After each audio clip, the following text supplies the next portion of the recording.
Hi guys, Scott from the Runner's Flat. We're going to go over our third and final video on plantar fasciitis, and today's probably the day everyone's been waiting on, is how to treat or how to take care of your plantar to try to get rid of it. And so we have a 24-hour process that we talk to customers about when they come in and they've been hampered with plantar fasciitis. So here's what we'll tell you. Before you get out of bed in the morning, what you want to do is push and pull and do some ABCs and some circles with your feet. What you're doing at nighttime as it heals up relaxed, but as soon as you step on it in the morning, what's so painful is that you're pulling on the areas where it started to try to heal up. And so you just kind of ripping that back open. If you can push, pull, do some ABCs and circles with your feet, you start to stretch out the calf and the lower leg and the ankle area, which also is going to be pulled on around that plantar. And when you do that, you're just going to stretch it out nicely without being weight bearing. And then those first few steps of the day seem to be a little easier on you. Plus, we're hoping that you're not totally just ripping those scabs off of the repaired areas each and every morning.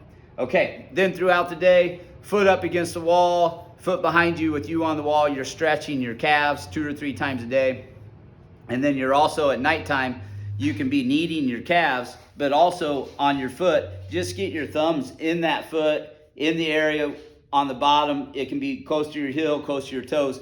A lot of times people will have areas where it's kind of bumpy and crunchy, and all you're trying to do is break up that scar tissue. Scar tissue is not real pliable or flexible, and so you're trying to break that up so through the healing process that we talk you through, eventually it can lay down good pliable membrane that's flexible, and then the pain's gone because your plantar's gone. Okay, so rubbing that, another way you can do it is you can get a tool like this where you're standing on it with your foot. I always set it up somewhere where I can have pressure on my hands on the countertop or something, so I can dictate how much force I'm putting through my foot.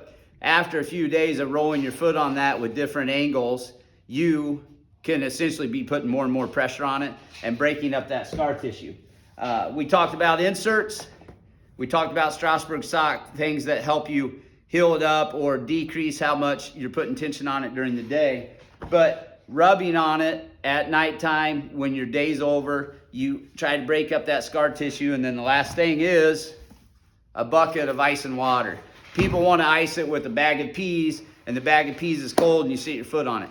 We really feel like that is essentially topical. We want you to submerge it in something that your foot fits in water and ice. If your foot goes numb by 4 minutes, there's probably enough ice in it. If it doesn't, you need to add more ice. But 10 minutes in ice and water, take it out, set it on a dry towel, let blood rush to that area to heat it up. Don't go take a hot shower. Just sit on a dry towel, and as blood rushes to it to heat it up because it was frozen, right, numb, that blood also is going to carry off scar tissue and hopefully start to repair those areas with good material. And that's the 24-hour process for plantar.